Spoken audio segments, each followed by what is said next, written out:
Hey folks, welcome back to the Social Media Stewards F1 podcast. It's episode 13, Kimi's Coming of Age, with the question mark, because it could possibly, but before we dive into it, folks, thank you so much for all the support so far, all the love you've shown on the recent episodes and some of the shorts that we put out. We do this because we just love talking about F1. We're two best buds who just love the sport, who love talking about it, but to have you guys jumping in as well with your predictions for the races and for the drivers' championships and everything. It's brilliant, and we just want to give our thanks for that. And I need to remember to do it at the start of every week instead of at the end of every week. But it's naughty boy. Yeah. But it's been a busy weekend, bud, because we had a sprint as well. We had sprint, quali, and race. Yeah, I completely forgot it was a sprint weekend until it came up saying sprint qualifying is live. I was like, what do you mean sprint qualifying? Who are you talking about? Yeah. I completely forgot. Yeah, I did as well, to be fair. I think just getting into the thing. I was thinking like, oh, it's like race 3 or 4. We got sprint weekend, but no, just straight in. So not that we're not on the ball. Yeah, you know what I mean? But But I mean, we won't go into too much depth on the sprint quali and everything, but it was kind of same story as the week before with the quali. And it was Saturday's quali as well. Mercedes locking off the front row. Yes. And then, unfortunately, I didn't get to watch the whole of the sprint race. I only watched like highlights and stuff. Yes.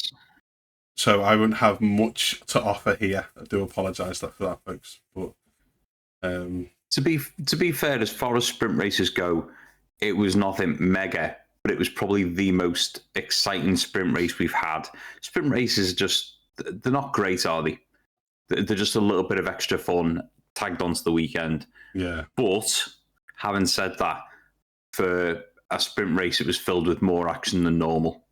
I mean, unfortunately, Kimi was victim to a very slow start, the same we've seen from Max Verstappen, and he just went backwards at the start.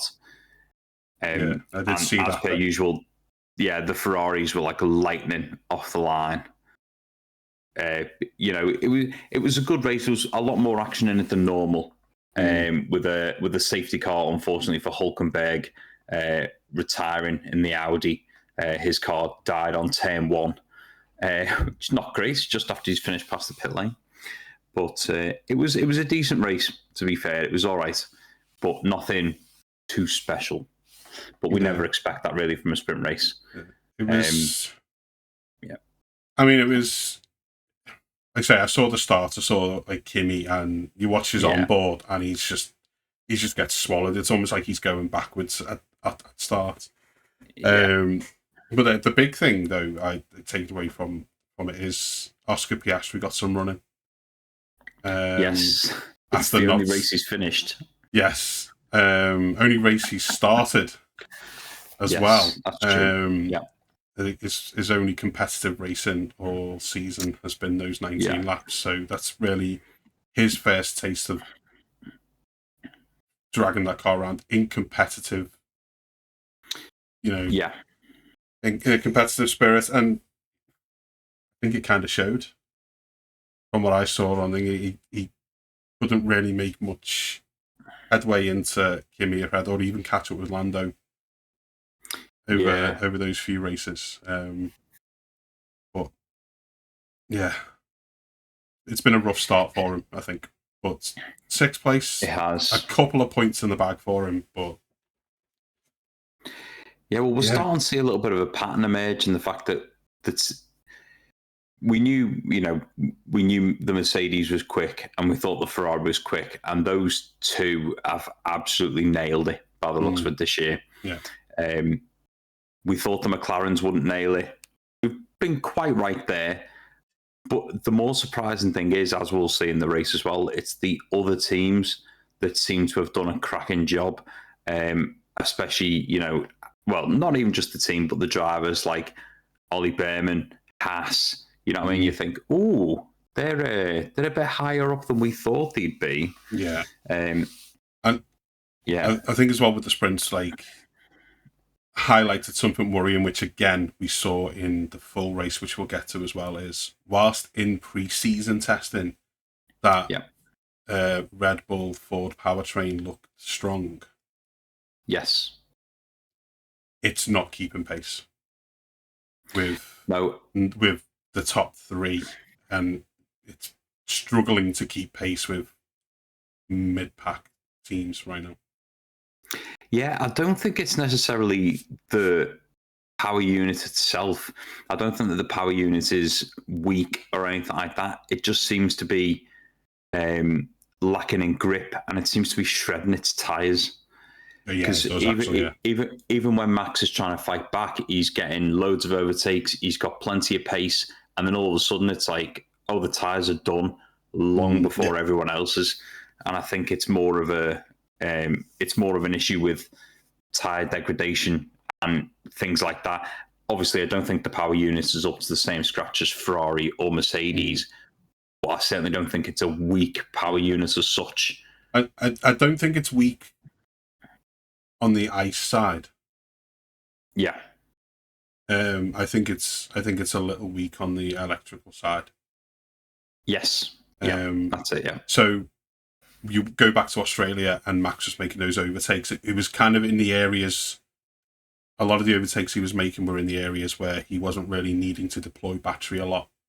He was being able to position the car and pick people off through the kind of tighter part of the track. And then when it got onto the longer parts, it wasn't making the headway that it needed. So I think the actual combustion side of the engine is solid. Yes. I agree. Which you'd expect from Ford. Yeah. But I think it's the electrical side that they're not getting that top end there. And I do worry about I'd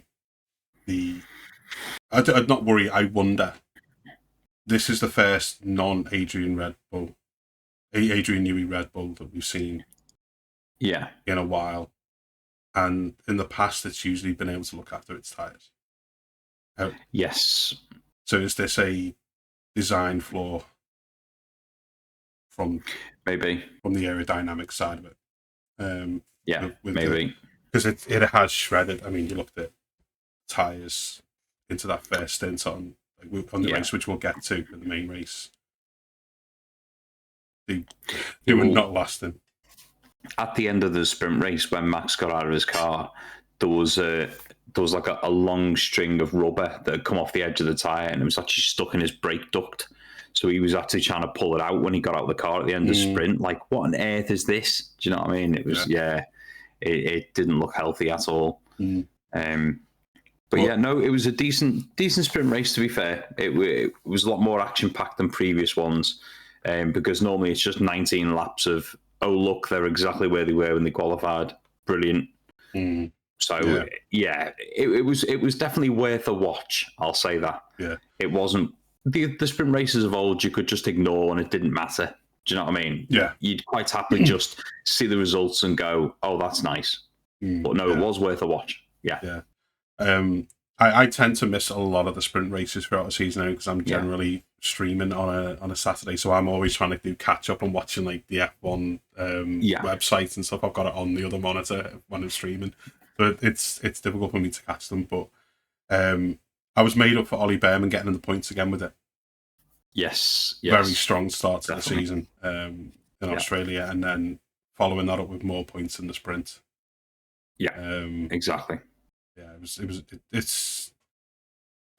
was an interesting finishing, like kind of standings when you look at it. It's in the past you've gone, well, it's McLaren, Red Bull, Mercedes, Ferrari, then the best of the rest, and but it's now like Mercedes and Ferrari, and then you just don't know what order anybody else is coming in. So you look at it and you're like, oh wow, okay. Yeah, it is quite random at the moment, to be fair. Yeah. But yeah, it was first sprint. Highlights. There was plenty of highlights from what I saw, but yes, there was. Yeah. Hopefully that continues and it does make them worth watching. Yeah, definitely. Then I suppose we move on to the race. Onto the main event. Yeah. If you want to hear our thoughts on qualifying, we won't go into them again because we give them in our own personal shorts after the qualifying every weekend. So if you want to see our thoughts, do check out the pages and you'll see Mark's and mine own personal thoughts uploaded, and our predictions as well. The only thing I would say about the qualifying, apart from the fact that Kimi Antonelli put in a cracking lap for qualifying, is it was George's face, which has become a cracking meme online. When he took his helmet off, the evil look he gave to Antonelli, like, what on earth are you doing in first? Don't you know I'm number one at Mercedes? Was genius. Yeah. I will say hats off to George, though, in Q3, after those issues, just going out, having the one lap and being able to put in, of course, a front row time. But he did a great job of it, but his evil face, it's genius. I'm number one, you're number two. Yeah, exactly, yeah. It's it's good. Yeah. But then we come to the race, and before the race had even started, we had people not even making it to the grid. Yeah. We had people being rolled off the grid. So after a solid start last week in Australia, Bortoleto, unfortunately, had some technical issue. They haven't gone into details, which is a recurring theme, might I say, about all of these technical issues that seem to be happening. And he couldn't start. So they were down to one Audi again. Yes. And Alex Albon in the Williams had a hydraulic issue. Yeah. So he couldn't start. Yeah. And then Lando, when they were trying to get the car started in the paddock, developed an issue with a component, an electrical component that wouldn't communicate with the car. Yeah. So before we even got to formation lap, we got 3 cars that aren't starting. Yeah, wasn't it Piastri that was in the pit box, not Lando? They pulled Lando off the Lando grid. was in the pit box. Piastri was on the grid. Oh, was he? Yeah. Oh, I got that the wrong way around. Yeah. Piastri was on the grid. Right. And we'll then come into Piastri. 5 minutes before formation lap, they rolled his car off. Not a great start, is it? A different issue with the same electrical component. Oh dear. I mean, we did say before the season started, didn't we? I mean, this past generation of car, to be fair, it was pretty bulletproof, and we didn't see many DNFs. But just in the first 2 races and sprint, we've seen DNFs, and now didn't even start. Yeah, it's incredible. We haven't seen this in a while. Was it 5 cars last week didn't finish this? Yeah. And we didn't even 4 cars this week didn't even start. Yes. That's right. So I want to say it's a recurring theme. Every time there's some sort of issue at the moment, or the only thing we're getting is, there's a technical issue. Yes. The most information we've got is from Andre Stella regarding the McLaren one, where he said basically they were replacing components around that component on Lando's car. Right. Because it was more difficult to get to that component and easier to replace components around it in hope that replacing one of them would cause it to communicate and they could get them out to the grid. While they were doing that, the same component relayed some sort of issue on Piastri's. That is the only info we've got, that it's a certain component for them. Not what the exact component is, not what part of the engine it is. And I mean, at the start of every new regulations, you get reliability issues. It's only as they dial in, you kind of get it. But this is a bit ridiculous. Yeah. This many cars in the first 2 races. And because of the way the FIA and F1 seem to be handling any criticism regarding the new regs and the new engines, it's making it feel like we're only getting technical problems because it's electrical side the majority of the time. Yeah, I get that.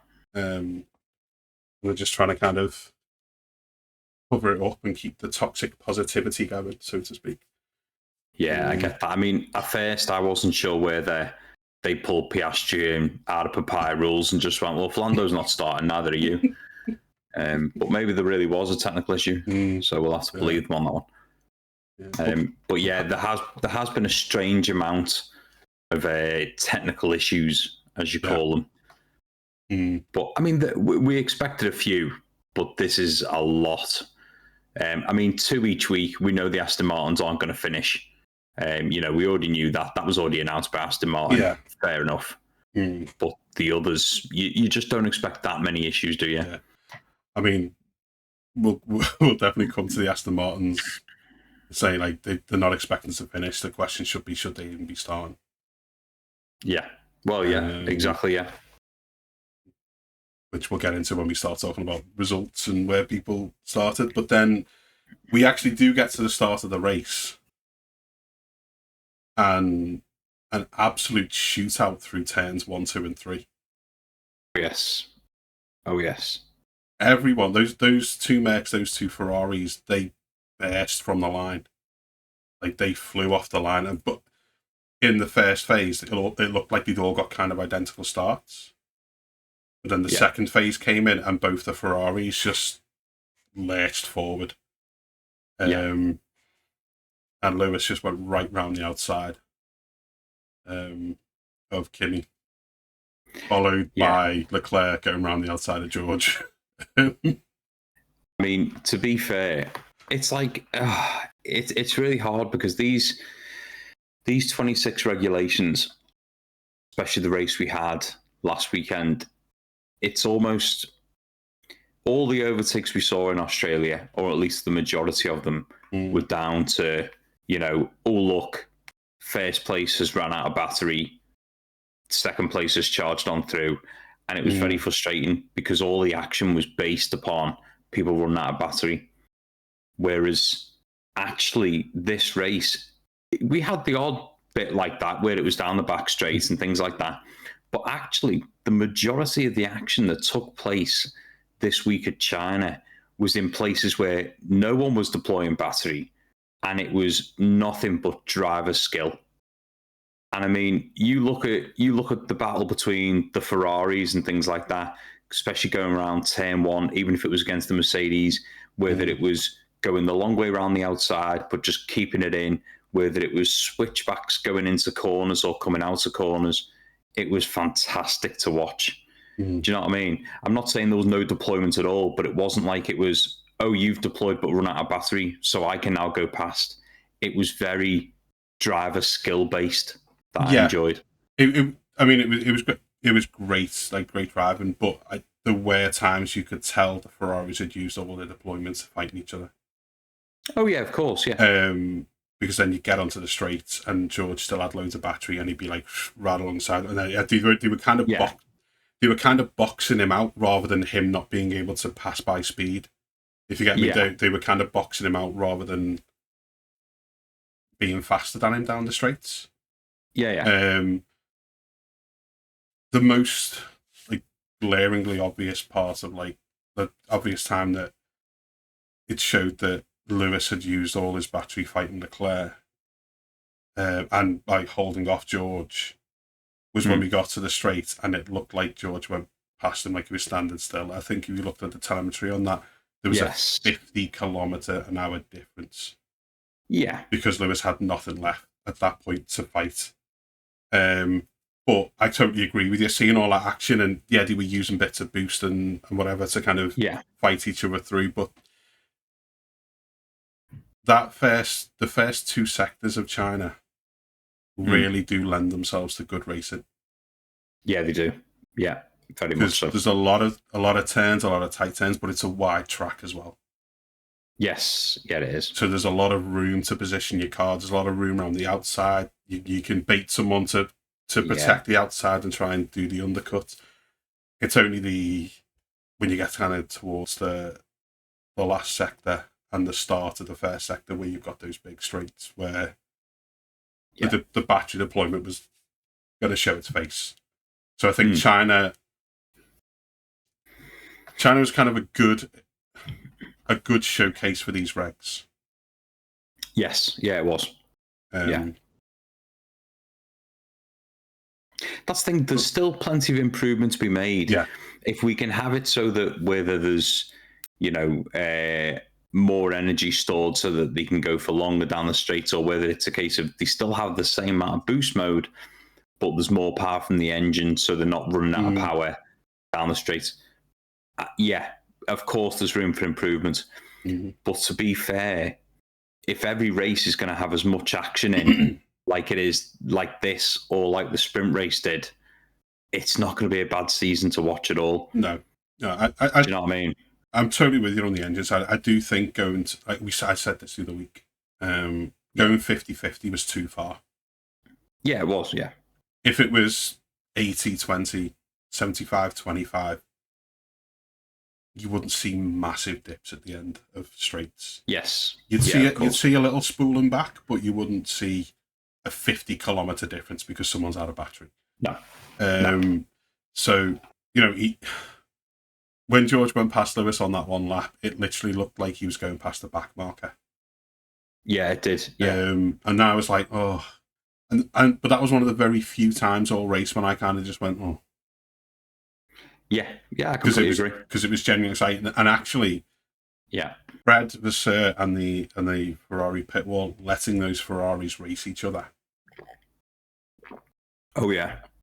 That was some top tier racing by two very good wheel-to-wheel racers who know their racecraft, who, had the chance to put on a show and showed each other a lot of respect in doing so.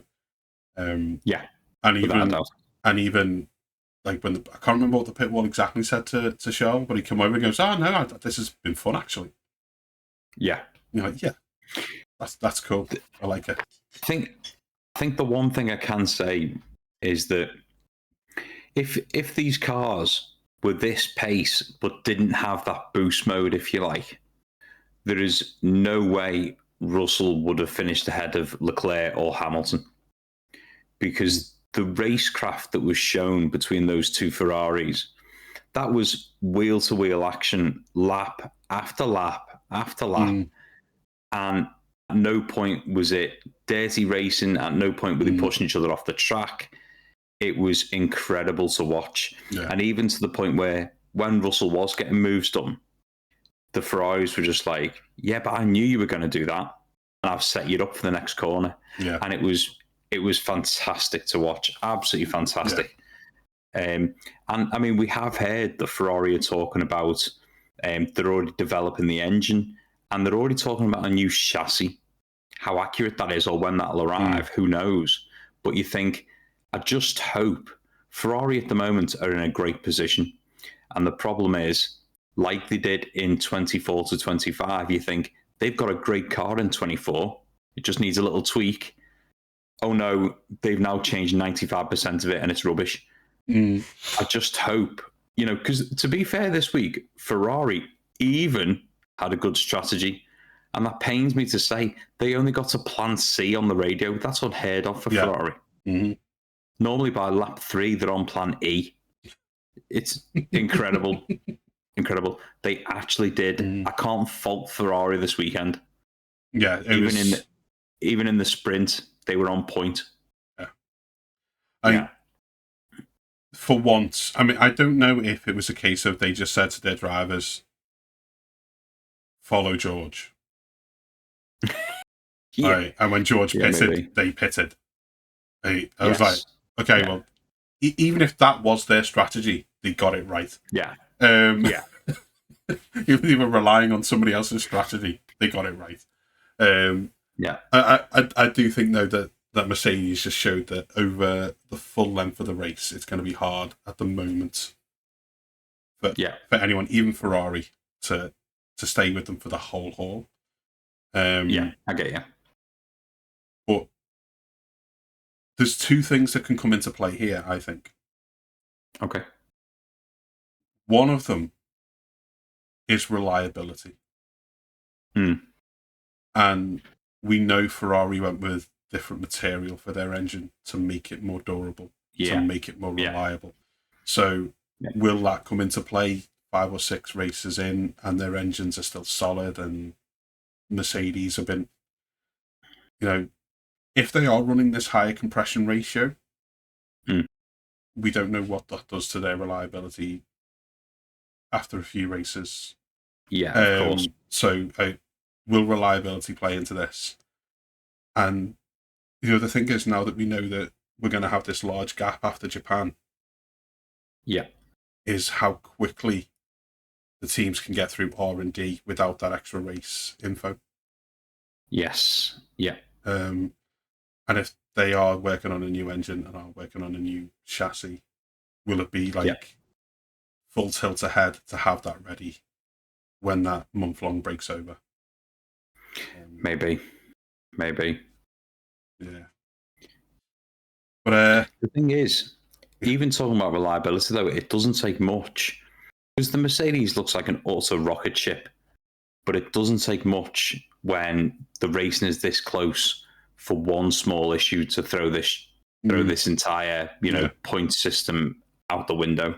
Do you know what I mean? Because George did a good job of recovering back to second, but the thing is, no idea what happens when he loses a little bit of pace or he's slightly down on power or whatever. Yeah. And it's the same thing. As Mercedes make upgrades, doesn't mean the upgrades are going to be right. Nope. Do you know what I mean? They could alter a little bit of aero. It could happen when the compression test changes in June. It might pass. It might be exactly the same. It might be perfectly fine at the second test temperature. It might completely throw a spanner in the works, and they could end up, looking like an Alpine. We have no idea. Yeah. But it's going to be interesting as the season goes on. Because there's that much R&D going on. I think it's gonna switch around quite a bit. Yeah. Like, coming back to the start though as well. I know obviously Kimi got jumped. He had a good start. The worry was, I thought, for him after such a bad start in the sprint, is he going to get in his own head? He's put it on pole. He's got a good chance to get out, get ahead, kind of stretch his legs. Is he going to get in his own head because he had a bad start the day before? Yeah. He didn't. Hats off to him. He got a good start. Yeah, he got overtaken, but he kept it together. And it wasn't long before he was back out front. And then once he was gone. Yes, he was. Yeah, he managed that brilliantly. Yeah, to the point where I think he was just managing tyres rather than. I think he was going full throttle. I think it would have been more than 5 seconds ahead of George if he just decided to nail it. It was almost a faultless race for him. Yeah, almost until that little kind of lock up going into the second to last corner. Yes, that was a couple of laps from the end, wasn't it? It was, yeah. Yeah. And no, he managed to get it back on track, and he hadn't lost. I think he'd lost 2.5 seconds to George by that point. So he still had a lot in hand, but phenomenal drive from him from the get-go. It was absolutely. Yeah, I'm so happy for him. I was so happy that I was wrong in my prediction. Yes, definitely. When the race started, I thought, well, I've called this. Yeah. But no, he proved me completely wrong. Yes. I mean, that's the thing with the worries at the start as well, unfortunately. I mean, Max had exactly the same start that he did in the sprint race. The car just bogged down. The weird thing is, it didn't do that last weekend in Australia. No. It got off the line like a scalded rat. But this week, it's as though something's changed. Obviously, the teams are going to be trying all different sort of settings each week and things like that. So whether or not they've changed something this week and it just hasn't worked for them. But it's painful to watch. It really is that. Yeah, the onboard. Oh, it's horrible.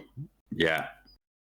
And I mean, that's what I was saying before. You see, he does well to fight back, but he manages a few laps where it's like unlimited overtake mode, and then all of a sudden it's as though the car settles down and goes into limp mode, Yeah. like a normal Ford.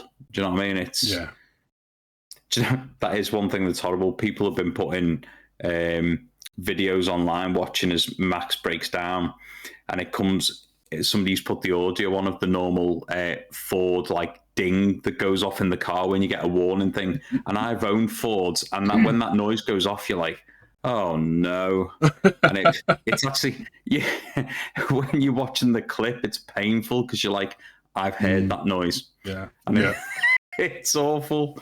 Oh, it's awful. What's interesting though is like he was interviewed obviously after the race, like in the afterwards, and I can't remember what the question was, like exactly what the question was, but it was about the start and starting procedure and what mistakes are being made, and Max, in typical Max fashion, is just like, I'm doing exactly what I'm meant to be doing. I'm not an idiot.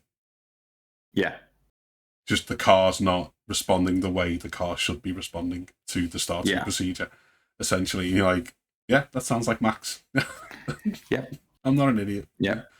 But yeah, he went backwards, and whereas Hadjar in the other Red Bull got a good start. I think it's just weird inconsistencies with it. If Max is doing the right procedure and can't get it off the line, but the other car is doing the right procedure and can. Yeah, I don't get that myself. You know, it's confusing. But I suppose that's exactly what happened in the sprint with Kimi and Russell. Russell got it off the line, no problem. Kimi didn't, and you would think they're both doing the exact same start procedure. It's got to come down to those turbos. I don't know. Maybe you got to think that one's managed to get the turbo spooled up right, and the other's like done what they're meant to do, but the turbo's not spooled in time. I don't know.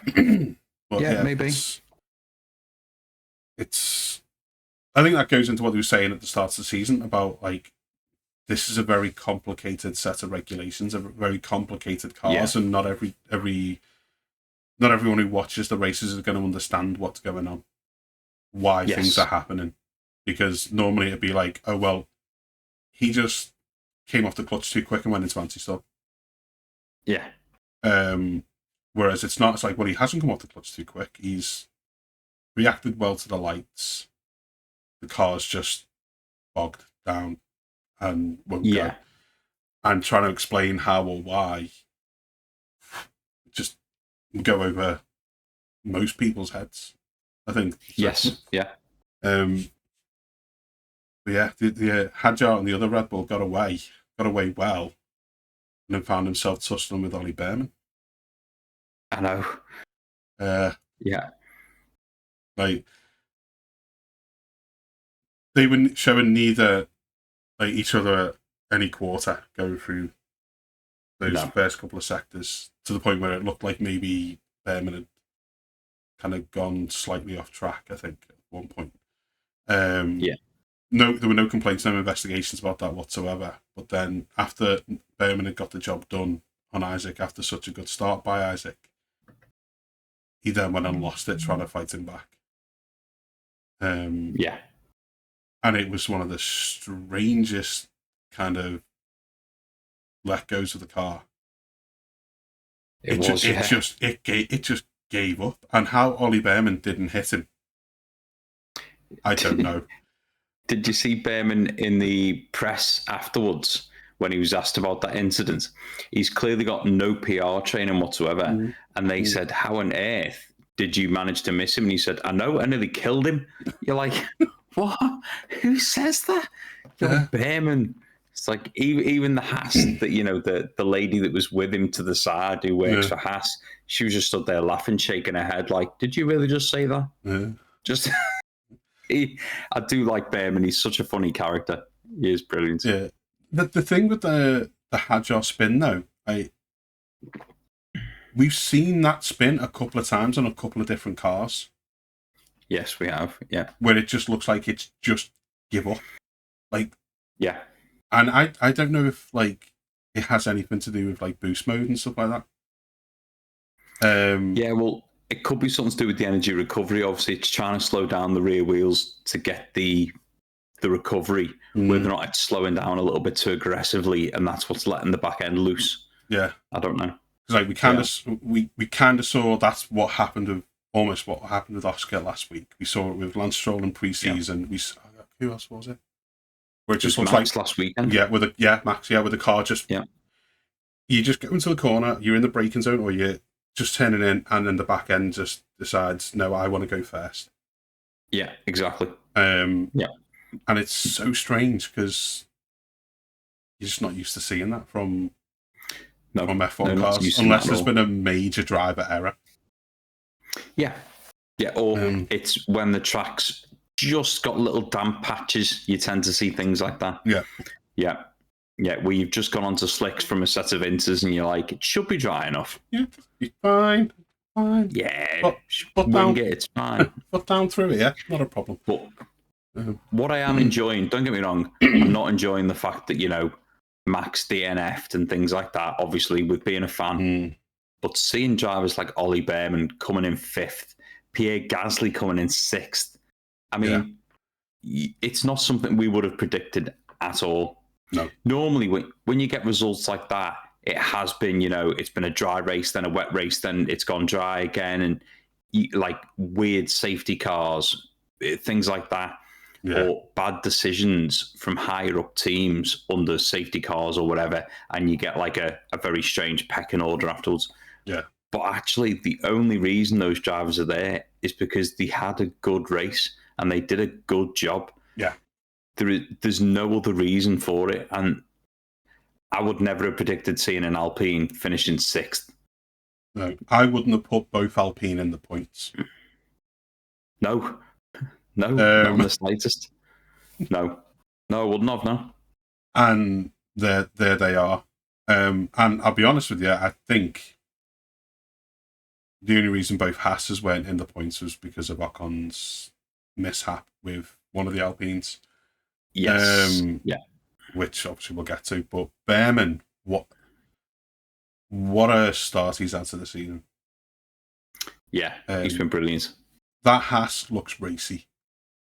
Yes, it does. It looks very strong. It looks very quick when you compare it to the mid-table teams, the usual mid-table teams, and even the Red Bull as well, who I think are kind of starting to slip back towards that at the moment.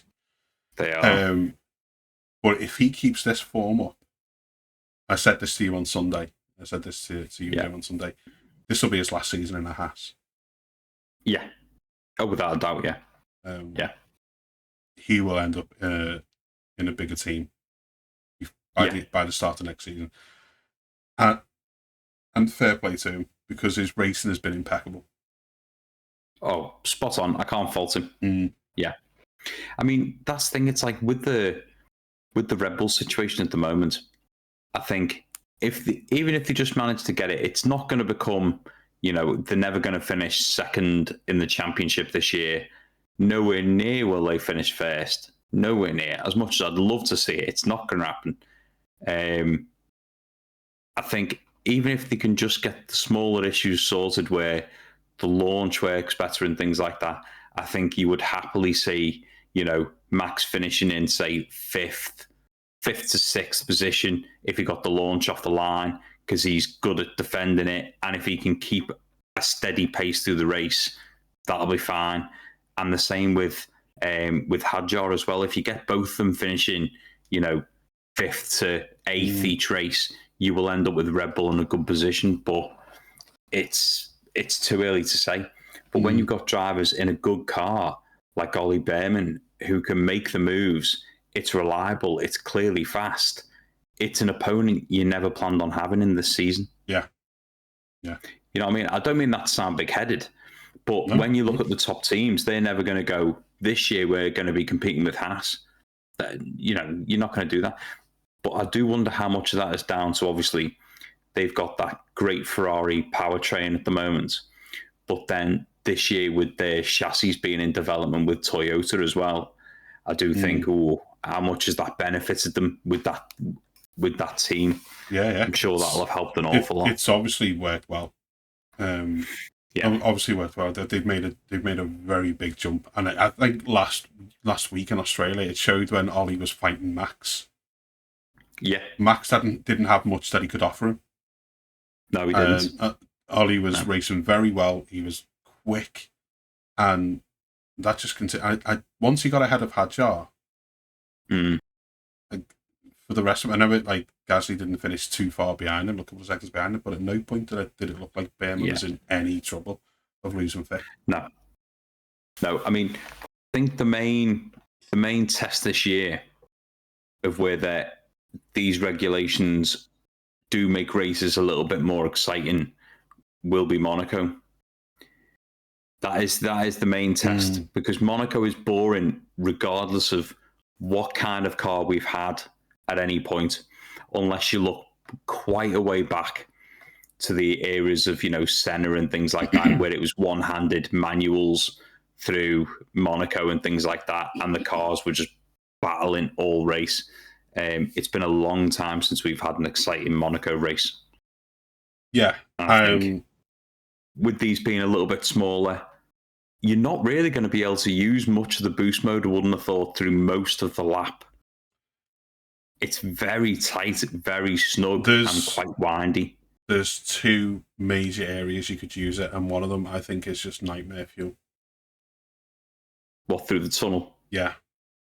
Yeah. Because you could use it all the way up the hill. Main straight, 3 areas. Main straight, all the way up the hill after the first corner. Yeah. And then through the tunnel. Now, yeah. Let's say that my theory is correct, that it's somehow linked to boost mode and with you adding on the energy recovery. Yeah. Let's say you've used boost mode all the way through the tunnel, you come down that hill, you brake, and you get that snap. Oh, yeah. That is nightmare fuel. You get that snap anywhere on Monaco, it's race over. You see, I think this year, after what George did last year, where he just went straight over chicane, I think they should put Armco there so that you can't go straight over. Just put a pool there. Just a pool. Just a pool. Fine. Yeah. Or a jump. All we need to do, that'd make it more entertaining. We could make Monaco a lot more entertaining if you gave us the funds. But yeah, back to China. Sorry. Yeah. And that is good thought though with all this with Monaco. But yeah, Behrman outstanding. The other show for me, and I said last week he really needed to get his head down and get in the points and show the team that what he was about. Lawson, in 7th. Yes, great response to last week. Got himself into the points, outperformed Lindblad. Yes, he did. Yeah, which I thought Lindblad last week put a bit of a mark and put a bit of pressure on Lawson, and he responded very, very well. And even placing himself ahead of the other Red Bull. Yeah. Which I said again to you on Sunday is another problem for Red Bull. Yes, definitely. If the sister team starts outperforming their car. Yeah, that is a bit of a poor show. There's going to be questions being asked in boardrooms and heads probably rolling at some point somewhere. I know it's a whole totally different culture there now that Horner and Marco have gone, but I don't think they've gone soft. No, that's one thing I would say with the likes of Lindblad and Hadjar. They both have a completely different attitude to Lawson in the fact that they seem very cool, calm, and collected.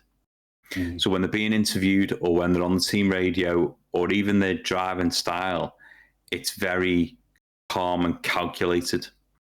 Whereas Lawson reminds me a bit of Ricardo, where when he's not performing great, it gets in his head and it really wears him down, if that makes sense. Yeah.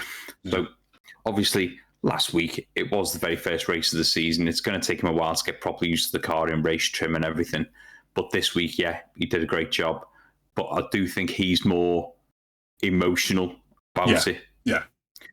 Whereas the other two, anytime they're being interviewed, it's like, why are you asking me questions? Just leave me alone. And you're like, you do realize you're in the press tent. That's what you're there for. Do you know what I mean? But yeah, I think they just got a different mentality to it. Yeah, there's like talking about the emotional side of it. I don't know if you've seen this clip from Drive to Survive.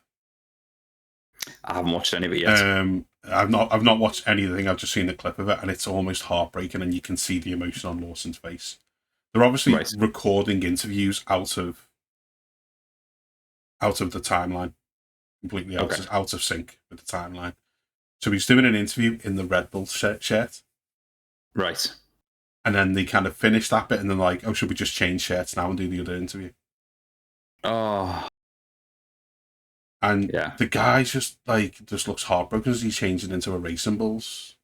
Like, yeah, I have been demoted, and then sitting back down to do the other interview, and you're like, no wonder, like, guys getting in his head.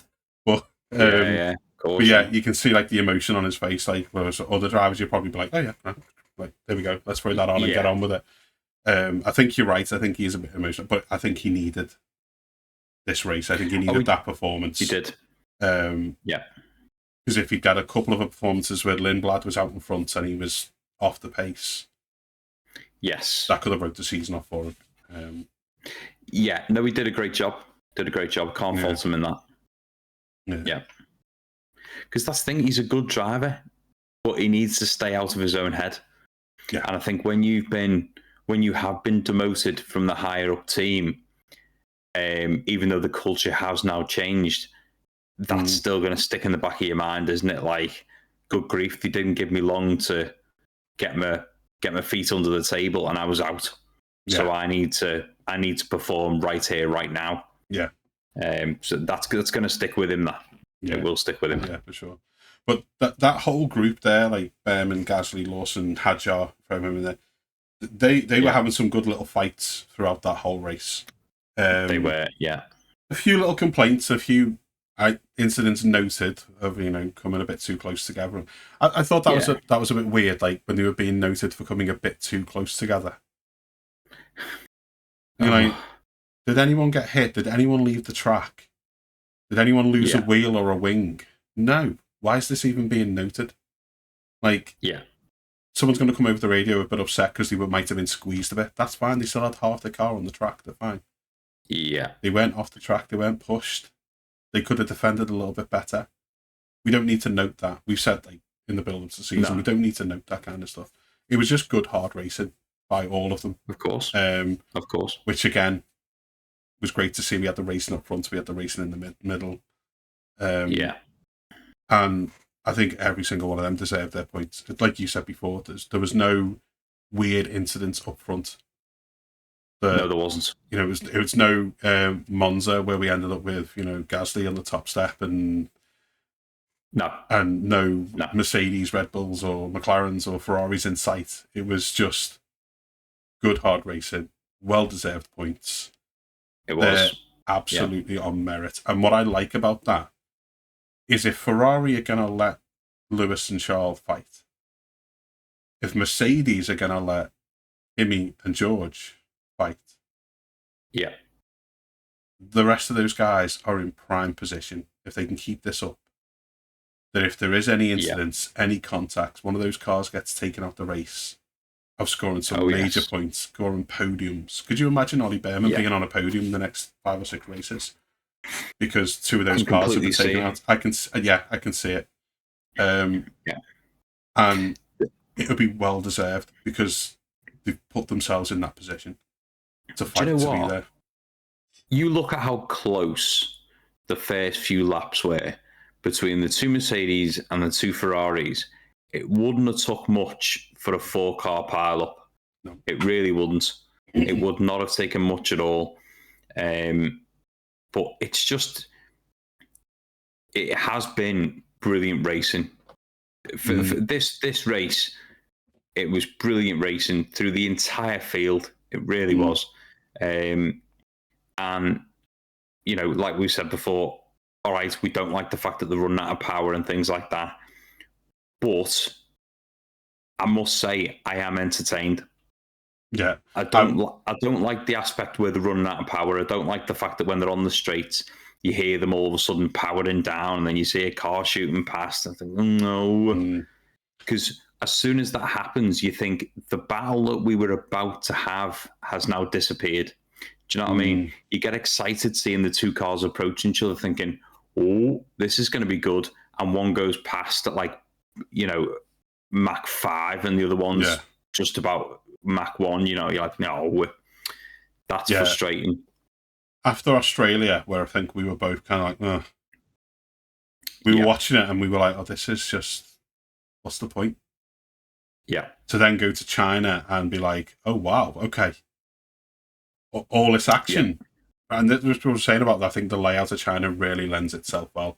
I mean, anybody who's watching can see in the top right hand, like behind the results that are cycling through, that's the layout. You can see all the tight turns and everything. Yeah. It lends itself very, very well. And I just hope, I mean, I would hope Japan would be the same in a couple of weeks' time. My only worry is there's a couple of really big, one massive straight towards 130R. Yeah. Down towards 130R. You got the main straight, and then you've got that kind of long right-hander that you can go full throttle before the two left-handers to 130R. It could end up being a very much battery power show again, but I hope it doesn't. Because this week I got excited about it again. Yeah. The only thing I would say with Japan there, though, is that you're going to have to really think it through. Because if you use the battery on that long sweeping right-hander before the two lefts into 130R, well, you'll then have no power for 130R. And if you use it through 130R, it's only then the chicane, and then you're onto the main straight. So there's 3 juicy sections where you could use that boost mode. Yeah. But you're only going to have enough power to use it for one, really. That's my worry. Yeah. But you're going to, if someone uses it all the way up to the two left-handers, they're going to get overtaken on 130R. The person who's used it on 130R towards 130R is going to then get overtaken on the main straight. I don't want to see that again. I don't want it to be like Australia again, where we know why people are being overtaken, and it's not because of the racing. The only thing I would say there is, depending on how careful you are, could you get people using it on the first section, then not around 130R, but then getting a bit down the last, down the main straight? And you think, as long as it's not a case of one car gets out in front and they're just gone because you misused your power, sucks to be you, from lap 2 until lap whatever. You know what I mean? As long as it's a lot of back and forth, I just hope it's. I want to stay on a positive. Yeah. I'm just saying, this was a great show for it. This track lends itself really well to it. I just hope we don't go back to the Australia next week. That's in the back of my mind. Of course not, and I completely agree, because not that we're remotely racing drivers, as you can tell by looking at us, but we do an awful lot of sim racing. Well, all right, Zach, calm down. But we do an awful lot of sim racing and things like that. We have our championships and everything, so we know the tracks quite well. And even when we've been racing this, we're like, when we get the new regulations, are we going to be running out of boost all the time and things like this? And you think, so in your head as you're driving around those circuits, you do think, well, where am I going to run out of boost here? I'm going to have no power for the rest of the lap. What am I supposed to do? And you can't help but think of it. You know what I mean? So it's bad enough managing the ERS on some of these tracks at the moment in like F125 and stuff like that. Never mind adding in boost and overtake and recharge. And I'm gonna have to learn all the buttons again on my steering wheel. It's so frustrating. Yeah. But coming back to China and locking out the top 10, we had Sainz and Colapinto. Now, Sainz, Yes. huge for Williams. Yeah. I don't think they were expecting to be in the top 10 after I don't think they were, their no. starting. So, and he was the first of the lapped cars. Okay. Yeah. And it wasn't a particularly amazing drive. We didn't really see anything of him all race. No, we didn't. He must have just settled into his rhythm and just went for it. And with him coming there, I'm kind of like, oh, what would Albon have done? Could Albon have snuck in there as well? And just only having the one car, but actually getting points from the one car. It's got to be a little bit of a boost to everyone back at the factory, and of course it has, a little bit of a morale boost for the actual team and the pit wall. And but it's Sainz. You're going to get nothing but consistency from him. Yeah, he'll get the best out of that car. So if you give him a better car, he'll get better out of it. Yeah, of course. So yeah, and then Colapinto, I wonder if he could have finished a little bit higher up if it wasn't for the coming together with Ocon. Yeah, maybe. I mean, it's all ifs, buts, and coconuts, isn't it? But that coming together with Ocon, I know what Ocon was thinking, but I don't know what Ocon was thinking. Yeah, I get you there. Yeah. I mean, Colapinto was slow because he'd just come off the pits. But that gap was always disappearing. Because it's always where you put your car as you're coming around that first corner to set yourself up for the second corner. You don't want to be too far left. I think it was just like a red rag to a bull. Like the doors open, the doors closed. Yeah, I think he honestly thought if I put my car there, he'll move out the way. Yeah. Yeah, I'm pretty sure that's what he thought. But to be fair, as soon as that happened, he came over the team radio. That was my fault. It's not often you get that from a driver either, so give him his due. No, that was good. Very uncharacteristic for Ocon, I thought, in that sense. Yeah, it was, yeah. But luckily for Colapinto, the only damage done was to Ocon's car. Yes. Yeah. And it actually removed, completely decimated that left-hand side barge board. Yeah, which they cut off with wire cutters. Yeah, bolt cutters. Bolt cutters, yeah. Oh, grief. That's the first time I've ever seen bolt cutters used in a pit stop. Yeah, it was being held on by the support structure thing, wasn't it? So it was just bouncing around. And when it popped up in the corner and they're there with the bolt, like, what? And you were like, are they bolt cutters? I think they are, yeah. Precision bolt cutters. Yeah, precision engineering. But we asked the question pre-season,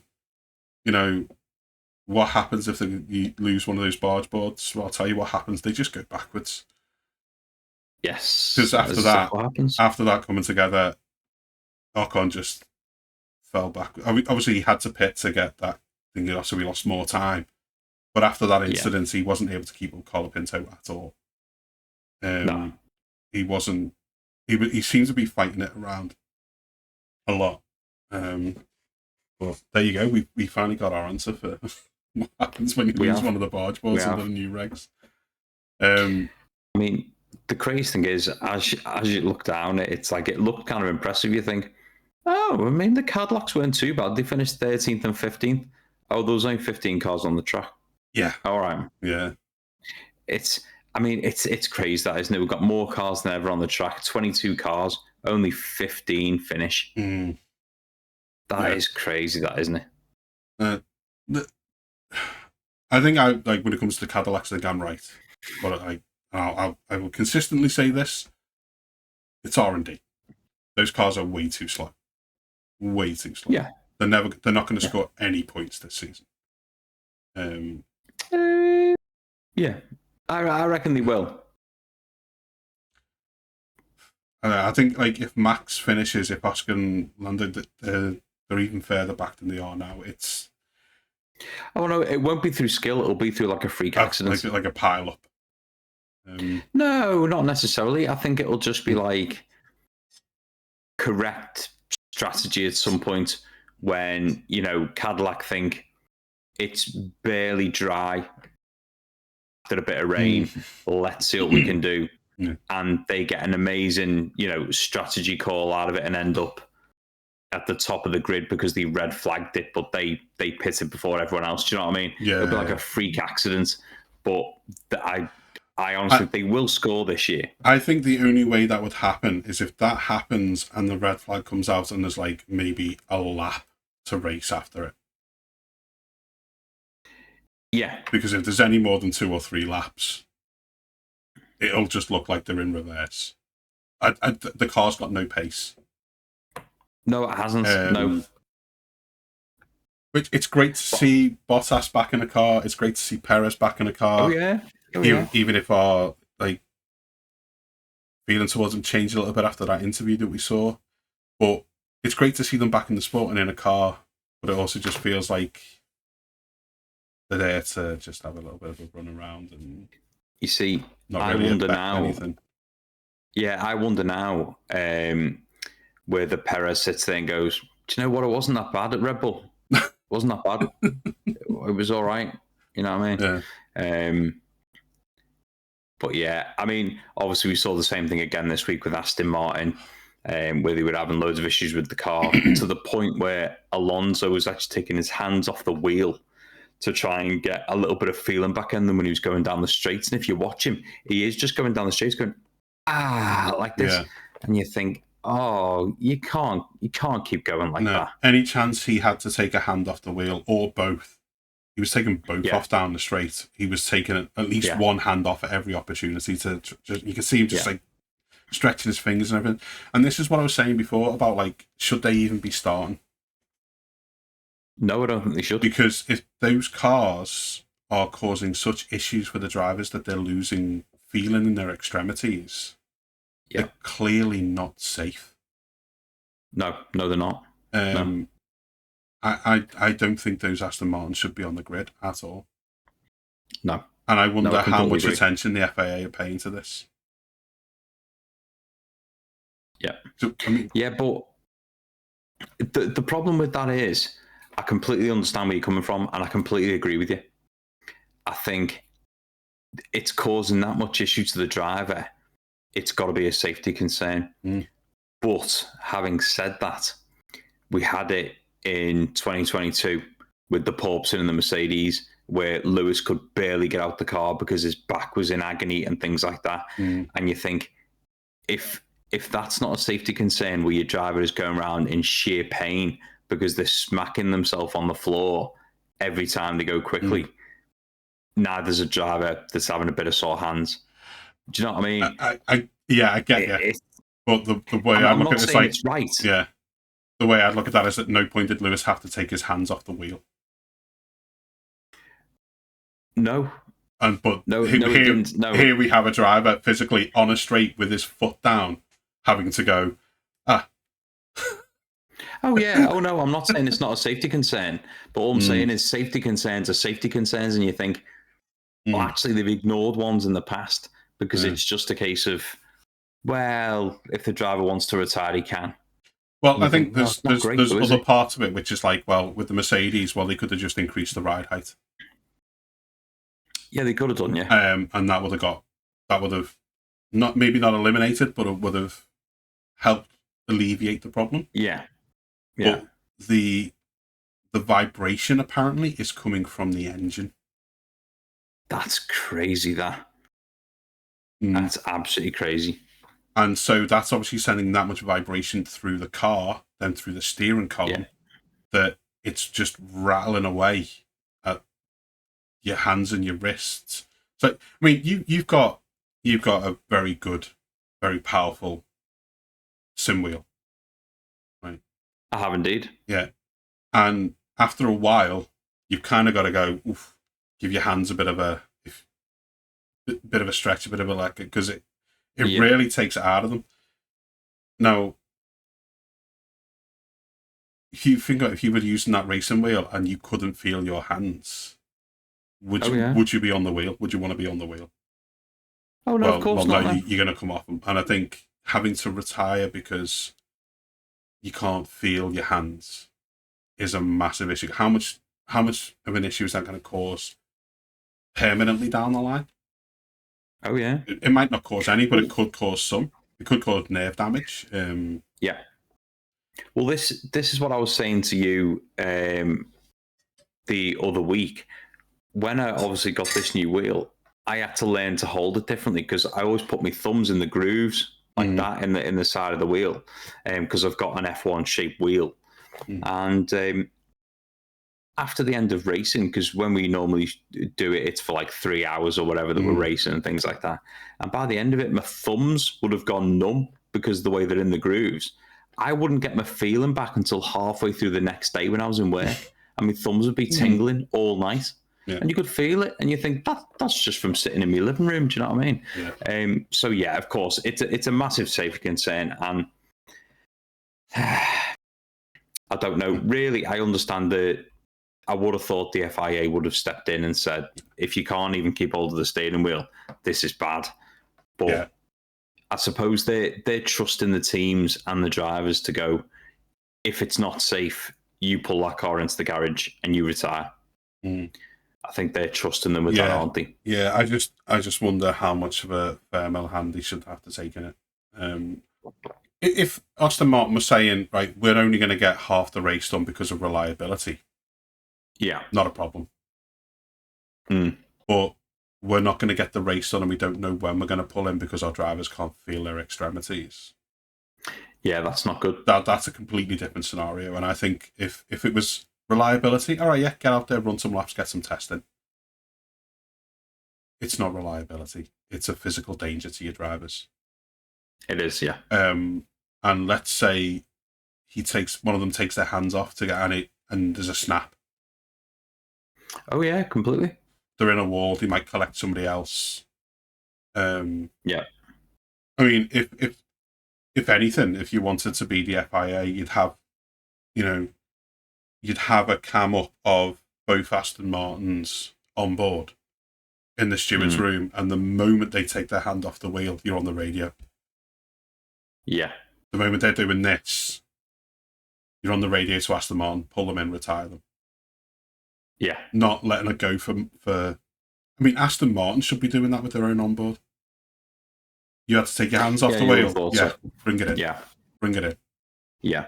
If I'm the team principal, I'd be like, yeah, retire that car. I do not want you out there if you can't feel your hands. Get in. Yeah. It's a big issue. I don't think they should be starting at all. No, I mean, you've got to think, if that amount of vibration is going right the way through the car to the point where it's going through the steering wheel, what is that doing to other components? Because, I mean, vibrations are extremely powerful, and they can just, you know yourself. That's why when you even say you order an Xbox or whatever, it comes fully padded and things like that, because vibrations are not good for electronics and things like that. You want to reduce it as much as possible. You think those F1 cars, don't get me wrong, they've got to be sturdy because they go through a lot of G when they hit bumps and things like that. Yeah, but to have constant vibration to that level, that can't be good for the rest of the car, surely. No. And I mean, Honda have always been known over the years, especially even in their road cars and everything, for having extremely smooth engines. And you think, how on earth has this happened? How has it gone so wrong? Yeah. Do you know what I mean? It's like it's not balanced. It's weird. I can genuinely see this Aston Martin Honda partnership not lasting into next year. Yeah, completely agree. It wouldn't surprise me if deals are already being done. With other engine suppliers, because at this point, you wonder what it's going to take for Honda to turn that around. Yeah, and apparently they don't have the manpower that they used to have. No. No.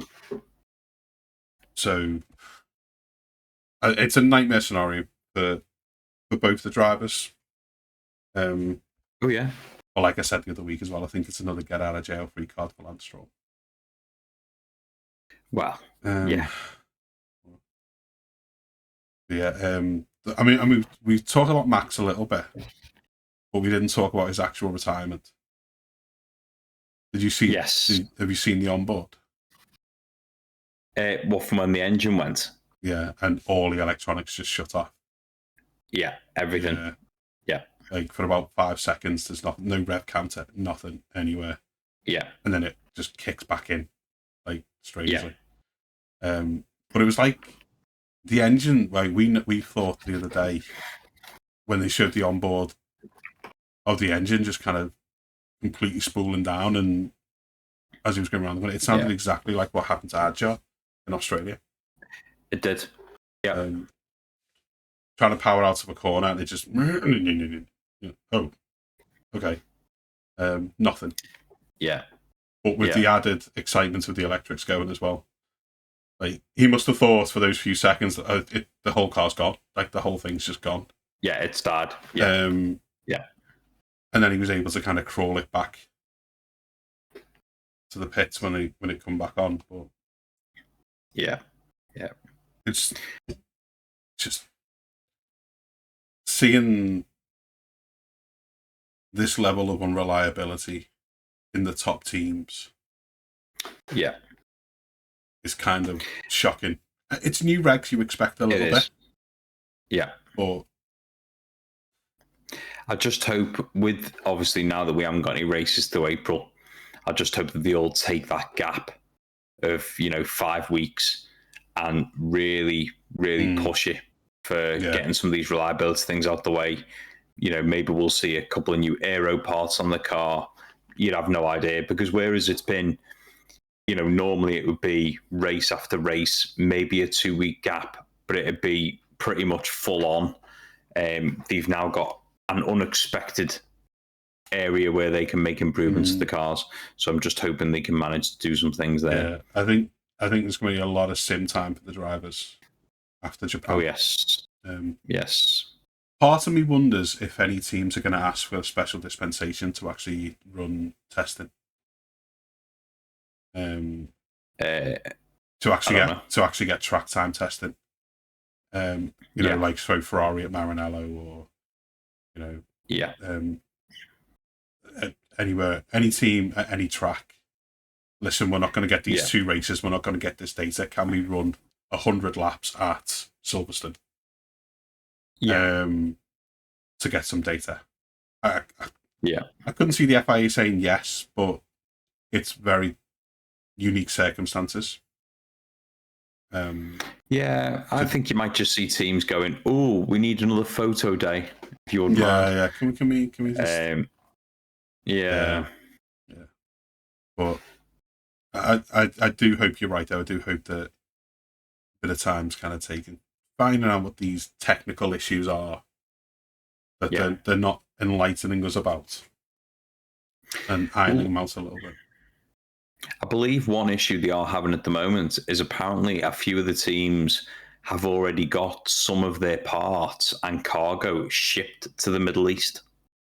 So they already have some of their stuff out there. Obviously, not like the pods that they use in the pit lane and stuff. Obviously, they've got that in Japan. But because they have multiple sets that they already send out places ready to be set up, apparently they already have parts out there. So I just hope that doesn't come into a state where they can't get it back for other races and things like that. Because obviously all stuff like that comes out of the cost cap. All that equipment is bought and paid for under the cost cap. So we'll wait and see about that one. I wonder if, again, there'll be some sort of dispensation for that. Maybe, yeah. Like they'll get the cost of them back if they can't retrieve them for whatever reason. Yeah, well, you've got to think those 2 races that they will not be attending, all of the cost of shipping everything out there, the cost of actually being there in the first place, all the expenses, flights for crew, you name it, all that money they will save, and they can put that towards, whether it's new parts or whatever else. There will be, I dread to think how much it costs an F1 team to actually go to each circuit and race for the weekend. I dread to think. Yeah, you think the size of the pit crew, the size of the pit wall team, the hospitality. Yeah, they're not small teams. Oh no! What we see on camera is like a small percentage. Yeah, and then it's entertaining all your VIPs that nobody actually cares about. Yeah. You know what I mean? There's so many. All those little paddock passes and things like that. None of that's cheap. But I think that does pretty much round off the China race. Yeah. Which I was pleasantly surprised with. I did really enjoy that race. And China's not normally one of my favourites. Yeah, it was worth getting up for. It was worth getting up Definitely. for. Definitely. A lot more than Australia was. Some fun racing. Yes. But like I say, my main concern right now is we've had 2 races and 16 finished the first one, 15 finished the second. Yeah. You know, we've had DNFs, so many DNFs, so many did not starts. Yeah. I just worry about the reliability side of stuff, and I just hope to get it. Of course. I just hope to get it boxed off. But what a race! What a race! Yeah, it was brilliant. Definitely tempered my feelings a little bit about the battery side of stuff. But I worry it'll be up and down. My feelings towards it I do. Throughout the season. But that'll bring us to where the teams stand. Yeah, 2 races in, and it's an interesting picture.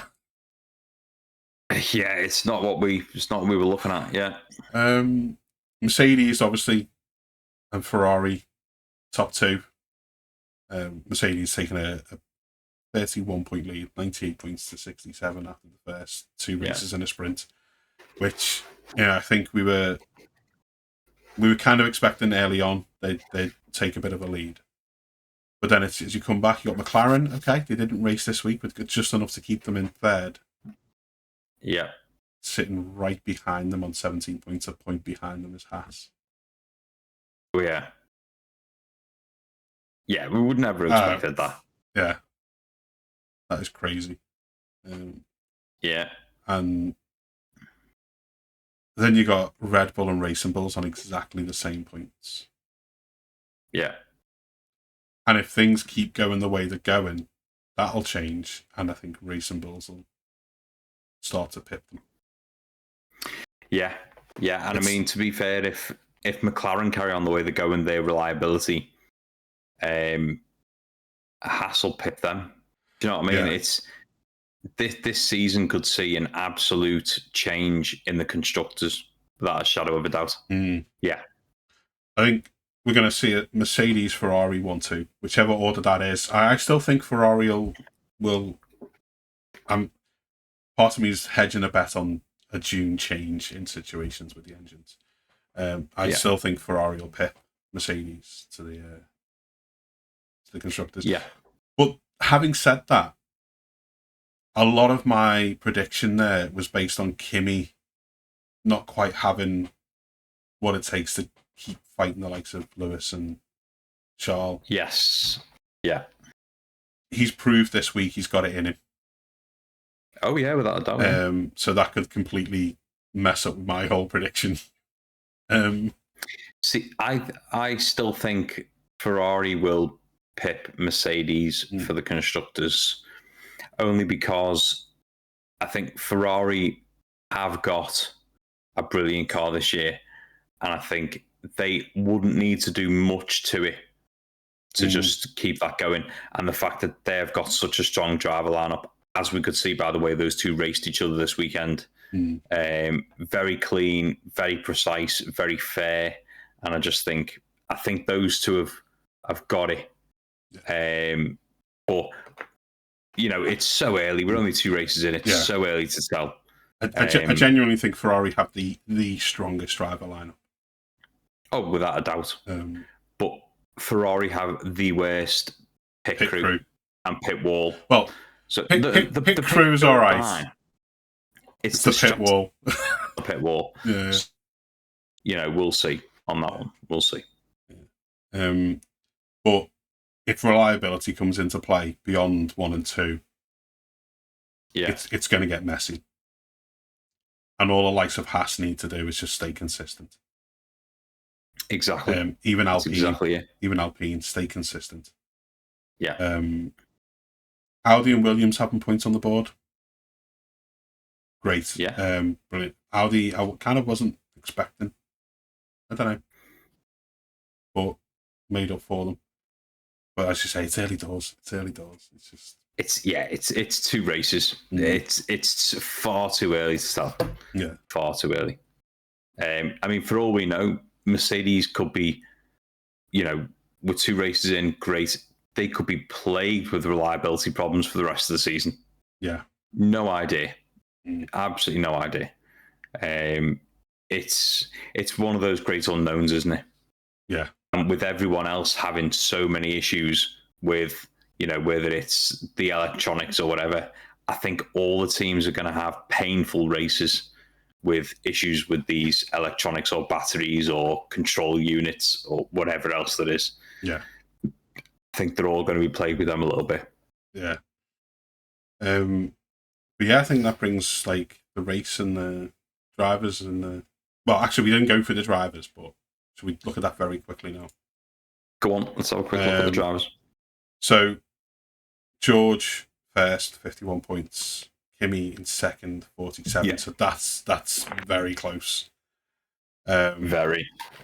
Charles on 34, Lewis on 33. Again, those two are very close to each other and not too far off the Mercs. Yeah.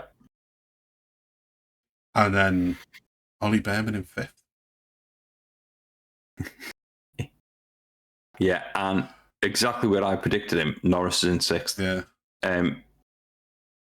But yeah, I mean, it's so weird, isn't it? Because you would never thought you'd see Behrman, Norris, and then Gasly. In what world would we have ever seen that order? Yeah, yeah. And I've just noticed now, I've just realised now that Behrman has all of Haas's points. Yes, he has, yeah. Yeah. Yeah, in fifth place. All the likes of Behrman, Gasly need to do, like I say, is just stay consistent. Gasly's a very consistent driver. Behrman's been superb. But I wouldn't have expected to see them both in like the top 7. No, if they just stay out of trouble. Yeah, if they just stay out of trouble and just keep consistent, they'll be fine. Yeah. And I know some of you listening will be like, guys, it's 2 races in. We know that, we know this, but it's just exciting to see the likes of Behrman, the likes of Gasly. The thing is, though, in the mix. You can't help it when you love any sport. It's the same as, those strange people that like football. You know what I mean? They watch the first game of the season and it's like, we're going to win the league. And you're like, yeah. You sure? Yeah. Do you know what I mean? Not that I have a clue about football, mind you. But it's one of those things you can't help but get excited for it and make your little predictions, can you? Yeah. But I'm sure this conversation will change massively as the season goes on. But yeah, I'm getting more and more excited. The more I see the cars on track, I'm getting more excited for the rest of the season. At the beginning of it, after seeing testing and the opening race of the season, I was very much, oh no. Just like we've picked the worst season ever to start a podcast. What was the point in this? Yeah. But I am getting more excited about it, and I'm very hopeful for the rest of the season. Yeah. Same. This was a good advert for it. Yeah. It was a good advert for these regs, if anything. In terms of news and rumours, though, it's a day after a race. We record this on a Monday to go out on a Wednesday.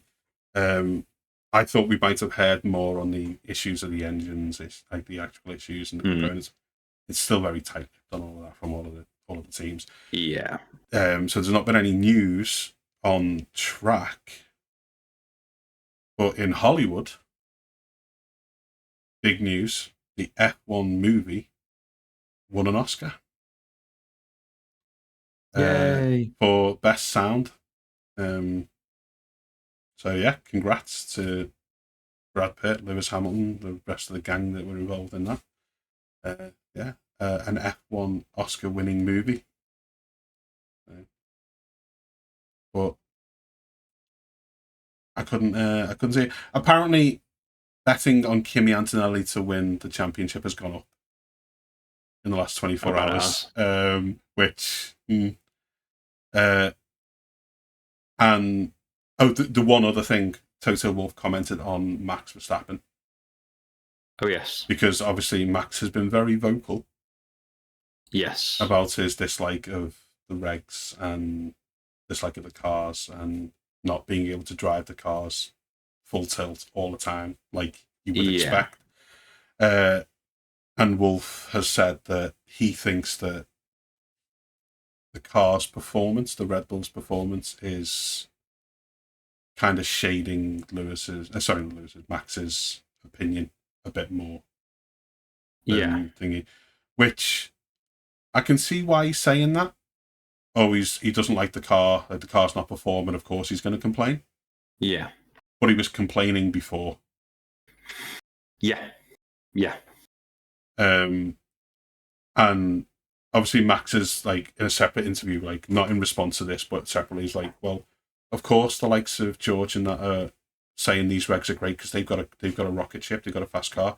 Yeah, they're winning. Of course, they don't want regulations changed. Yeah, to disrupt that because they're not thinking. They're just thinking about their advantage. Whereas most of the drivers, most of the other drivers, and I don't know if this is fair comment, and I'm maybe kind of putting. This is me saying this now, not Max. But if you're in a rocket ship, if you're winning, if you're up front, and you've got a good chance at winning a championship, of course you're going to put your own chances ahead of maybe the help of the sport. Of course you are. Yeah. Because you want to win an F1 championship, you want to win, and you've got the tool to do it. Yeah. And if the rules changed, it might be for the good of the sport. Yeah. But it's not to the good of your F1 championship chances. Yeah. So, of course, when you're out front, you're going to be like, no, nothing needs to be changed at all. No. Yeah. Because you're not really going to be concentrated in on the bigger picture. Yeah, I think the thing is, it depends on the driver, doesn't it? So I know that even if Max was fighting up at the front, he'd still be very open and honest at the fact that he doesn't like these regulations. Whereas obviously before the season started, it was, sassy Lando coming out and going, oh, Max can just retire and go to the Nordschleife. And now all of a sudden he's going, yeah, it's rubbish, I don't like it. You're like, oh, come on, Lando. You know what I mean? Just like, which way do you want it, fella? Yeah. Whereas if Lando was fighting for first position, I bet you he wouldn't complain about it. Do you know what I mean? It all comes down to the driver. But Max was airing his concerns long before the regulations actually came in. He already saw the pitfalls of it, and straight away in testing it was, this isn't great. Yeah, when he was in the sim a couple of years ago, testing it, wasn't he like, yeah, that's rubbish. Yeah. Max is one of those people that he's done what he wants to do in the sport. He'll just give you his opinion, whether you like it or not. Do you know what I mean? Yeah. But that is one race that we will probably add an episode for that is nothing to do with Formula One, which is the Nürburgring 24-hour race that Max is participating in a Mercedes. So we'll probably add that in at some point as a random episode, because it'll be on a week where there is no F1 anyway. Yeah. But it certainly won't be a live stream of 24 hours worth of racing. No. There's no chance. That week it'll be the Social Media Stewards F1 / 24-hour Nürburgring podcast. Yeah, exactly. Yeah. Might change the logo for that week. Yeah, maybe. Yeah. Other than that, I can see why Toto would say, obviously he's not having a great experience, so it's going to colour his opinion. But his opinion hasn't changed from before the start of the season to now. No. And Max could be 25 seconds out in front. He'd still get out and go, the car's got nothing. Yeah. Yeah, of course it's rubbish. Yeah. I don't like driving it. No. Yeah, it's quick, but meh. Yeah. No, that's just the way he is. Yeah. And I think if it carries on this way, is it going to be a last season we see him for a while? Maybe. Yeah. Yeah, I couldn't see any more news. I've been flicking through the No. Formula One. Oh, sorry, I've just thought of something. I'm sorry, I've just thought of a couple of things on the go. I think it kind of has to be addressed because we're a podcast. We're all about giving our opinion on everything and things like that. And it just go on. The apparent operation Formula One has at the moment in removing all negative comments or manipulating on-screen displays. We don't know whether this is whether that part's true or not, but it looked a bit sus. 1 second. So last week after Australia, a lot of people were commenting on the socials and on that thing that we on that post that we said about the 100 and odd overtakes. And they were slating it, but their comments were being swiftly removed. Yeah. And then any other places where people put negative comments about the new regs and the racing, they've been swiftly removed. You can still find the odd couple because you can't scrub it entirely. No, of course not. But then there was accusations this weekend of the actual telemetry on screen being manipulated. Yeah. To make it look like the cars weren't spooling down, even when you could hear the engine kind of going, the speeds were staying constant. Yeah. And I just think whether that was just, a glitch or issues with the onboards or anything like that, but that aside, it's a bad look not to be willing to listen to the conversation. Yeah. It's hard, isn't it? Because in actual fact, whoever it is that's doing it, whether it won't be the FIA, it'll be F1 themselves. It'll be Formula One, yeah. Yeah. The simple fact is, if they think people go onto the F1 website to see, let's see what people think about these regulations, I might give it a watch. That's not the way it works. So you can scrub your website all you want. The simple fact of the matter is, if you think that's going to silence people or change people's opinion, you are wrong. And to be fair, it's hard, isn't it? Because there's bound to be an awful lot of people that do like the regulation. There's bound to be an awful lot of people that don't. And everyone's entitled to their opinion. The same way, me and you don't always agree. I just go to my happy place when you're talking. But it's... but everyone's got their opinion. Yeah. The fact that F1 is physically going on and removing people's comments, I think is actually pathetic. It's more pathetic than making the cars have 50% worth of battery, you stupid little weasels. But altering the onboard graphics, which I don't think that was a glitch. They've never had an issue with the graphics before. All of a sudden, people are moaning, and you can hear the cars slowing down, and you can physically see it, and the speed is still max speed. Even when the brakes are applied, you're like, something's wrong there. They've got all of the best technology tracking those cars around the track. Are you telling me it can't give me a live feed of the speed? Yeah, I was trying to give benefits of the doubt when I said we don't know the thing near that, but I feel exactly the same way with it. But I just think, come on. I just think let people have their say on the socials. Yeah. Let them have their say, and if anything, come out with a statement and say, "Listen, we're hearing the feedback. Do us a favour. Give the regulations a chance to settle. Yeah. Give us a few races. We're constantly reviewing things anyway. Yeah. We hear you. We're listening. Let us give it time to settle. And if in 6 weeks' time, with 5 or 6 races in, for example, the feeling is still negative towards it. Yeah. You can be like, well, actually, publicly, we're not doing well. The regulations might need some review. Whereas if you're scrubbing it, it's this toxic positivity thing where you want to be so positive you can't even hear the actual constructive feedback. Not that I'm saying yeah. all of it is constructive. Some of it is just No. volatile. Oh yeah, of course. But I think part of the problem is as well, it's some of the negativity people are given is because they're watching their team and their driver suck. That's part of the problem. So it's the same way, George won't make a complaint this year about the regulations because he's winning. So he's not going to make that complaint.